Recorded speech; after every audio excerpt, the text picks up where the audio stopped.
pessoal, tudo bem? Eu sou o professor Júlio Emanuel, professor de português aqui do SEI, e nós estamos juntos para mais uma aula. Bem, nesta videoaula nós vamos estudar as relações semânticas.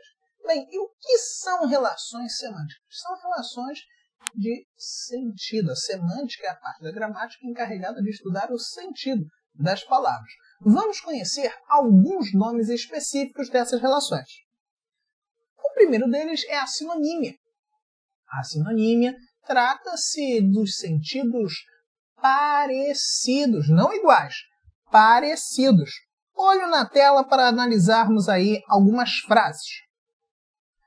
A multidão teve de clamar em protesto. Ela só bradou devido ao descaso. Observa aí, eu marquei na tela, clamar e bradou. Essas são palavras que têm sentidos parecidos. Sentido de gritar, o sentido de talvez se manifestar em voz alta, em voz forte. Perceba que a sinonímia, ela ajuda no processo de coesão textual. Ela ajuda a fazer com que o texto seja menos repetitivo. Olha um outro exemplo. O jogo vai atrasar em virtude do temporal. Devido a isso, devido ao quê? Ao temporal.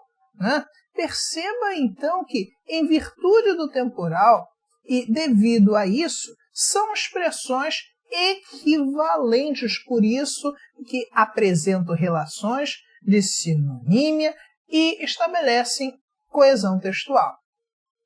Comecei por esses exemplos, pessoal, porque esses são exemplos que saem um pouco do tradicional, saem um pouco do feijão com arroz. Nós geralmente pensamos assim, sinônimo é aquela palavra de sentido igual. Não. Sinônimo não é uma palavra de sentido igual. Por que não?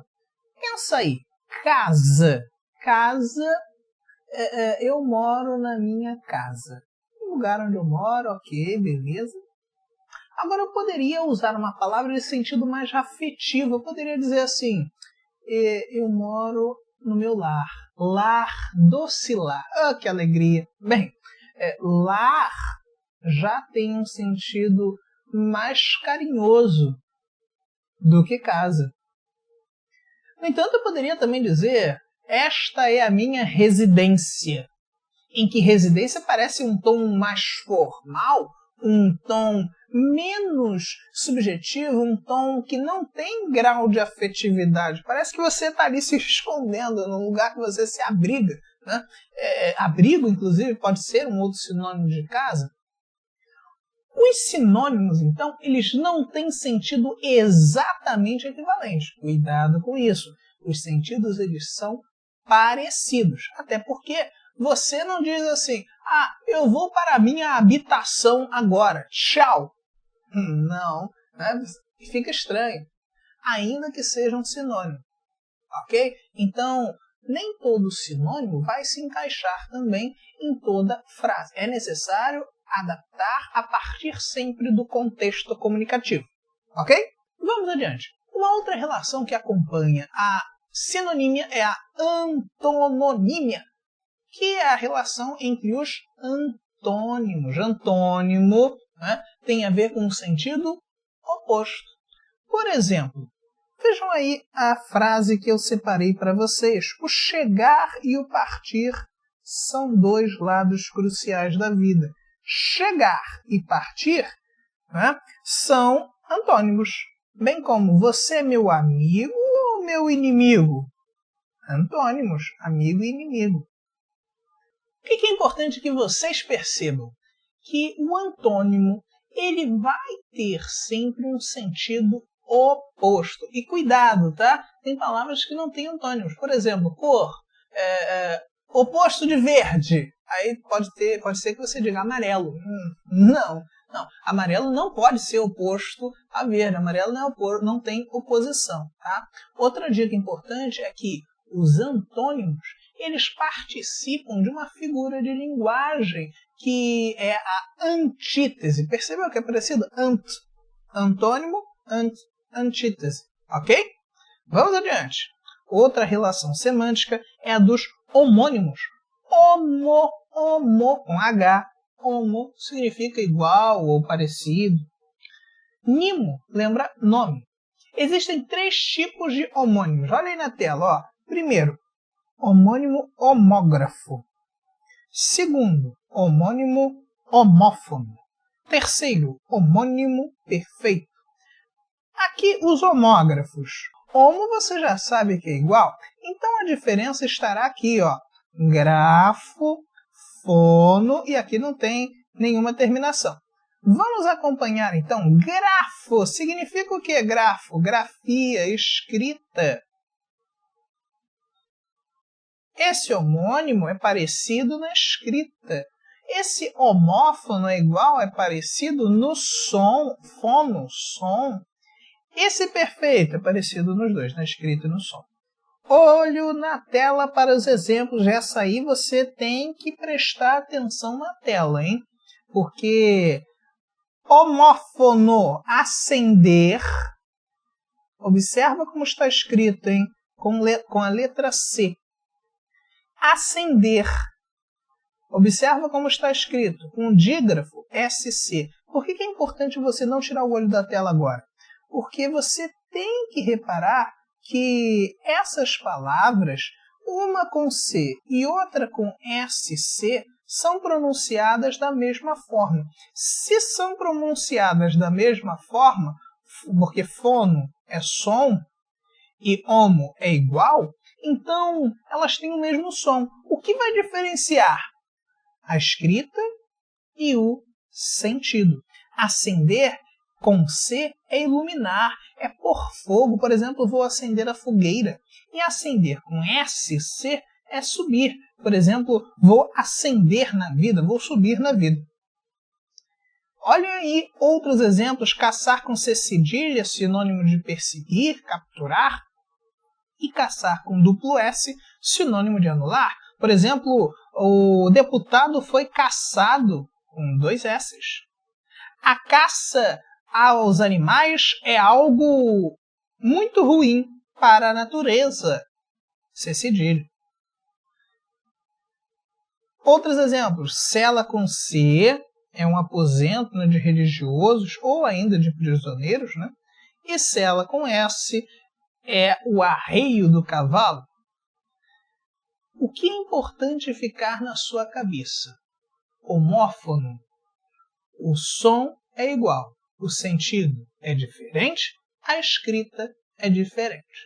Beleza? Vamos adiante. Homógrafo. Grafo. Escrita. Então, o homo, a parte que está igual, agora vai ser a parte da escrita. Almoço. Almoço. Almoço, timbre fechado. Almoço é refeição. O almoço estava gostoso. Almoço. Eu almoço assistindo a videoaula. Outros exemplos. Concerto, timbre fechado. É uma reparação, é uma correção. Conserto é uma forma do verbo consertar. Eu conserto a máquina de lavar. Colher, colher com timbre aberto, é o que você usa aí para comer, para colocar, para comer sopa, por exemplo. Colher, timbre fechado, é o verbo. Vou colher flores para Mariazinha. E assim por diante. O que é importante você lembrar? A escrita é igual. Então, como é que eu vou saber se é almoço ou almoço? Pelo contexto. O contexto é que vai revelar isso para nós, tudo bem? Homônimos perfeitos. Homônimos perfeitos são aqueles que literalmente alcançaram a perfeição. São aqueles que são iguais, tanto na hora de você falar, quanto na hora de você escrever. Olha na tela. Casa é o lar, é a moradia. E forma do verbo caçar, casar, casa. Casa comigo, Bia? Percebeu? Janta é a refeição. Forma do verbo jantar. Janta comigo, Bia. Cedo é um advérbio. Cheguei cedo em casa hoje. Cedo, verbo ceder. Eu não cedo para você. Livre, é o sinônimo de liberto, né? De solto. É bem como uma forma do verbo livrar. Deus me livre, ou ainda estou livre. São homônimos perfeitos. Parônimos agora. Parônimos. Olho na tela porque a dica é para guardar no coração, hein? Olha lá. Parônimos, vou falar de propósito agora, feito pares de palavras parecidas. Pares de palavras parecidas, você reparou aí na tela, está tudo marcado. É isso que vai fazer você lembrar do parônimo. Parônimos, pares de palavras parecidas. Parecidas como? Tanto na grafia quanto na pronúncia, ok? Não são iguais. Veja aí o exemplo, cavaleiro e cavalheiro. Cavaleiro é o homem a cavalo e cavalheiro é um homem gentil. O último exemplo aqui, soar, que é emitir o som. Por exemplo, o sino soou. E suar, o jogador suou a camisa. Polissemia. Poli vem do grego e significa muitos. Semia vem de sêmen e significa, neste caso, sentido. São muitos os sentidos que essas palavras, dependendo do contexto, podem receber. Vejamos alguns exemplos. Desculpe o bolo que te dei. Esse bolo aqui, na verdade, não é um bolo lá de farinha, não é um bolo de chocolate, não é um bolo de fubá, não. Esse bolo é uma forma de se falar que essa pessoa deixou a outra na mão, que essa pessoa furou com a outra pessoa, né? Deixou ali ela esperando, na expectativa, etc. Segunda frase, comemos um bolo delicioso. Esse sim, bolo delicioso, olha lá, o bolo de chocolate, o bolo de abacaxi com coco, delícia, hein? Pode mandar aqui pro Seip para mim, por favor, hein? Bolo, eu gosto de bolo. Terceira frase, tenho um bolo de revistas. Aqui esse bolo de revistas quer dizer que eu tenho muitas revistas, um conjunto de revistas. Percebeu como a palavra bolo é uma palavra polissêmica? Sim ou sim? Vamos adiante.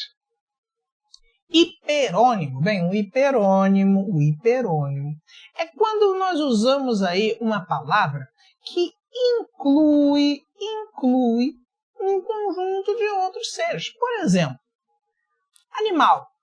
Animal é hiperônimo de gato, de tartaruga, burro, lebre, vaca, galinha, tudo isso. Fruta. Fruta é o hiperônimo de laranja, de uva, de maçã, de morango. Então, qual é o pulo do gato aqui? Percebeu o seguinte, né? A significação dessas palavras, dos hiperônimos, ela inclui o sentido de diversas outras palavras. Ela resume em si a ideia, né? Gato, tartaruga, burro são o quê? Animais. Então, animal é um hiperônimo. Laranja, uva, maçã, morango são o quê? Frutas. Hiperônimo. Hipônimo. Bem, o hipônimo é uma palavra de significação específica, né, dentro de um campo de sentido. Vamos aí a alguns exemplos. Por exemplo, o nome de pessoa. Fernando, José e Saulo. Esses são hipônimos de homem. Azul, amarelo, branco são hipônimos de cor. Perceberam? Então, olha só a dica, hein? Olhe na tela. O hiperônimo, que nós vimos agora anteriormente, ele é uma palavra que abarca o sentido de outras palavras. Ele é mais abrangente. O hiper